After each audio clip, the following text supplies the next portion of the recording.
गायब होते truck driver. मेरा नाम रमेश है और मैं एक ट्रक ड्राइवर हूँ। सालों से सड़कों पर घूम रहा हूँ। पहियों की खड़खड़ाहट और इंजन की गड़गड़ाहट मेरी जिंदगी बन चुकी है। लेकिन आज जो कुछ हुआ उसने मेरी पूरी जिंदगी बदल दी। रात के करीब 2 बज रहे थे। मैं एक हाईवे पर अकेला चला जा रहा था जब अचानक सड़क के किनारे एक पुराना ढाबा नजर आया। सिंधु ढाबा। इसकी लालटेन की मध्यम रोशनी अंधेरे में टिमटिमा रही थी। मैंने ट्रक साइड में खड़ा किया और अंदर चला गया। ढाबे में बस कुछ ही लोग थे, एक बूढ़ा मालिक, एक अधेड़ उम्र का वेटर और कुछ ट्रक ड्राइवर। माहौल थोड़ा अजीब था। सब चुपचाप खाना खा रहे थे। कोई हंसी मजाक नहीं, कोई बातें नहीं। मैंने एक कोने की टेबल पकड़ ली। क्या लोगे? वेटर ने बिना मेरी तरफ देखे पूछा। पराठा और चाय, मैंने जवाब दिया। उसने सिर हिलाया और चला गया। तभी मेरी नजर एक दीवार पर गई जहां कुछ पुराने अखबार चिपके थे। उनमें से एक हेडलाइन थी, 3 ट्रक ड्राइवर लापता। ट्रक वहीं खड़े मिले। मेरे रोंगटे खड़े हो गए। मैंने इधर उधर देखा लेकिन किसी के चेहरे पर कोई भाव नहीं था। रात का खौफनाक मंजर। पराठा खाने के बाद मैं चाय का इंतजार कर रहा था कि अचानक ढाबे का दरवाजा जोर से खुला। एक आदमी हांफता हुआ अंदर घुसा, कपड़ों पर धूल, आंखों में खौफ। बचाओ, वो मुझे भी ले जाने वाले थे, उसने कांपते हुए कहा।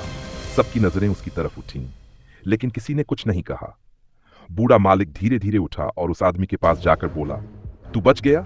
ये कैसे हो सकता है?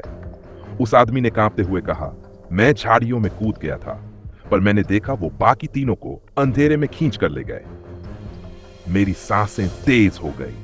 मैंने अपने ट्रक की चाबी कसकर पकड़ ली। यहां कुछ गड़बड़ थी। रहस्य के पीछे का सच। मैंने तय किया कि मुझे कुछ पता करना होगा। मैं चुपचाप ढाबे से निकला और ट्रकों के पास गया। सब ट्रक वैसे ही खड़े थे जैसे किसी ने उन्हें छोड़ा हो। लेकिन अजीब बात यह थी कि उनमें से कुछ ट्रकों की इंजन गर्म थी, जैसे अभी अभी चलकर आए हों। लेकिन उनके ड्राइवर, मैंने झाड़ियों के पास जाकर देखा। वहां जमीन पर खून के धब्बे थे और कुछ जगहों पर घसीटने के निशान। अचानक मुझे पीछे से किसी ने कंधे पर हाथ रखा। मैंने झटके से मुड़कर देखा।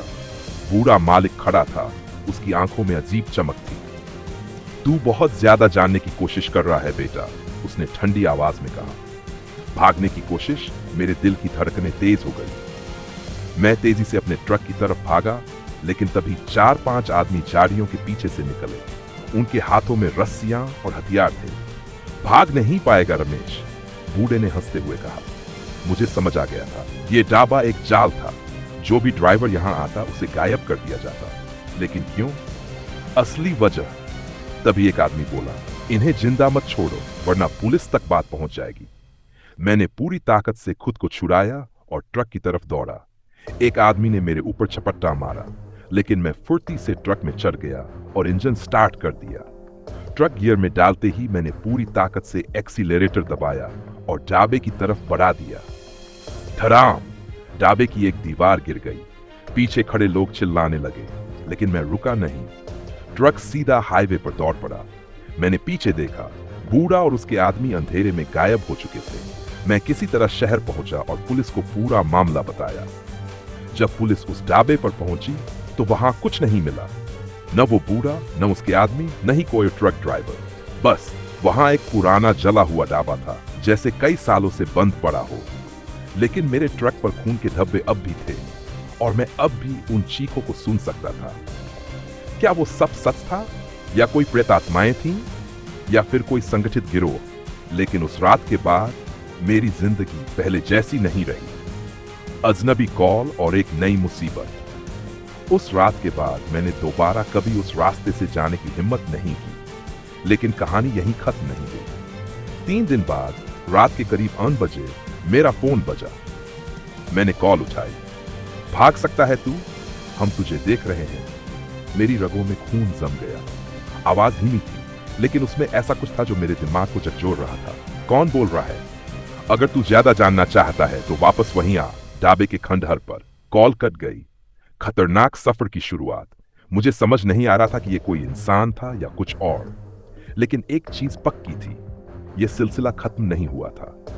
मैंने तय किया कि मुझे वापस जाना होगा। अगली रात मैंने अपने ट्रक की चाबी उठाई और अकेले उसी रास्ते पर चल पड़ा। रात के 2 बजे मैं उस जगह पहुंचा। लेकिन वहां सिर्फ एक जला हुआ ढाबा था। सब कुछ राख हो चुका था, सच्चाई के और करीब। जैसे ही मैं वहां खड़ा हुआ, एक परछाई मेरे ट्रक के पास से गुजरी। मैंने झटके से मुड़कर देखा, वही आदमी जो उस रात बचकर भागा था। तू वापस क्यों आया? उसने धीरे से पूछा। मुझे सच जानना है, आखिर वहां क्या हो रहा था? उसने इधर उधर देखा, जैसे कोई छिपकर हमें देख रहा हो। फिर धीरे से कहा, यह कोई आम ढाबा नहीं था। यहां जो ड्राइवर आते थे उन्हें जिंदा रहने नहीं दिया जाता था। लेकिन क्यों? क्योंकि यह जगह एक ब्लैक मार्केट गैंग के कंट्रोल में थी। वो ड्राइवरों को गायब कर देते थे और उनके ट्रक बेच देते थे। उनके शरीर कहीं और इस्तेमाल होते थे। मेरे हाथ पैर ठंडे पड़ गए। लेकिन पुलिस ने वहां कुछ नहीं पाया, मैंने हकलाते हुए कहा। उसने हंसते हुए कहा, क्योंकि पुलिस भी उन्हीं के साथ थी। अंधेरे में छुपा एक और रहस्य मेरे दिमाग में जैसे धमाका हो गया। मतलब इस गिरोह के लोग सिर्फ ढाबे तक ही सीमित नहीं थे। लेकिन तुझे कैसे पता? मैंने पूछा। क्योंकि मैं भी एक ड्राइवर था और मैं वहां से भागने में कामयाब हुआ। लेकिन अब वो मुझे भी ढूंढ रहे हैं और तुझे भी। मैंने महसूस किया कि जैसे हम अकेले नहीं थे। अब यहां से निकल रमेश, वरना हम दोनों अगली सुबह तक जिंदा नहीं बचेंगे। खौफनाक पीछा। हम दोनों तेजी से अपने अपने ट्रक की तरफ भागे। जैसे ही मैंने ट्रक स्टार्ट किया, हेडलाइट की रोशनी में दो आदमी खड़े दिखे। उनके चेहरे ढके हुए थे। एक ने जेब से पिस्तौल निकाली। भाग! वो आदमी चिल्लाया। मैंने ट्रक को जोर से एक्सीलेटर पर दबाया और पूरा स्पीड बढ़ा दिया। गोलियों की आवाज आई, लेकिन मैंने ट्रक नहीं रोका। अंतिम मोड़, जाल टूटता है। अगले दिन मैं सीधा पुलिस कमिश्नर के पास पहुंचा। मैंने उन्हें पूरी कहानी बताई, लेकिन इस बार मैंने कुछ और किया था। ढाबे पर जाते समय मैंने अपनी जेब में एक स्पाई कैमरा ऑन करके रख दिया था। पूरे मामले की रिकॉर्डिंग थी। इस बार पुलिस के पास सबूत था। कुछ ही दिनों बाद सिंधु ढाबे गैंग का पर्दाफाश हुआ। दर्जनों लाशें बरामद हुईं। पुलिस के कुछ भ्रष्ट अफसर भी पकड़े गए। लेकिन गिरोह का असली सरगना नहीं मिला। गिरोह का पर्दाफाश। सिंधु ढाबे की सच्चाई सामने आने के बाद भी असली सरगना फरार था। पुलिस को कई सुराग मिले थे, लेकिन वो अब तक पकड़ से बाहर था। एक दिन पुलिस को एक खाली गोदाम से कुछ दस्तावेज मिले। इन दस्तावेजों में उन सभी गाड़ियों का रिकॉर्ड था जो इस गिरोह ने गायब की थी। पुलिस ने तुरंत छानबीन शुरू कर दी। Final operation. कई हफ्तों की तलाश के बाद पुलिस को खबर मिली कि गिरोह के बचे हुए लोग एक पुराने कारखाने में छिपे हैं। पुलिस ने पूरी तैयारी के साथ वहां छापा मारा। इस ऑपरेशन में कई लोगों को गिरफ्तार किया गया। कुछ लोग भागने की कोशिश कर रहे थे, लेकिन पुलिस ने उन्हें भी पकड़ लिया। गिरोह का मुख्य सरगना भी अंततः कानून के शिकंजे में आ गया। शांत हुई गिरोह के खात्मे के बाद हाईवे फिर से सुरक्षित हो गया। ट्रक ड्राइवर अब बिना किसी डर के अपने सफर पर निकल सकते थे। सिंधु ढाबे का रहस्य हमेशा के लिए खत्म हो चुका था। अब वो जगह वीरान पड़ी थी और वहां कोई नहीं जाता था। समय बीतता गया, जांच और धीरे धीरे सब कुछ सामान्य हो गया। मैं भी अपने ट्रक के साथ फिर से नई यात्राओं पर निकल पड़ा। अब जब भी मैं रात के सफर पर निकलता हूं, तो एक बात हमेशा याद रखता हूं, कभी भी अनजान जगहों पर सतर्क रहना जरूरी है। क्योंकि सड़कें भले ही बदल जाएं, लेकिन सावधानी ही सबसे बड़ी सुरक्षा होती है।